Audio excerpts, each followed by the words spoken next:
Hello viewers, welcome to Abhijit helpline. আজকের ক্লাসে আমরা দেখব অ্যাডোবি ইলাস্ট্রেটরের মধ্যে টুলবার সেকশন থেকে টাইপ টুলের কাজ। এই টাইপ টুলের মধ্যে আরও কয়েকটি টাইপ টুলের ব্যবহার আছে, যেগুলো আমরা আজকে এক এক করে আলোচনা করব। এখন আমরা সমস্ত টাইপ টুলগুলির কাজ একসাথে যদি দেখতে চাই, তাহলে টাইপ টুলের কাজ হলো আমাদের নর্মালি ডকুমেন্ট লেখার জন্য ব্যবহার করব।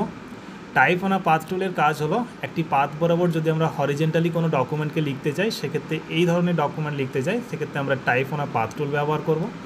আর vertically type on a path tool ব্যবহার করব, ডকুমেন্টটি আমাদের এখানে যেমন হরিজেন্টালি লেখা হচ্ছিল, ভার্টিক্যালি লিখলে vertically type on a path টুল নিয়ে কাজ করলে আমাদের ডকুমেন্টটি ভার্টিক্যালভাবে লেখা হবে।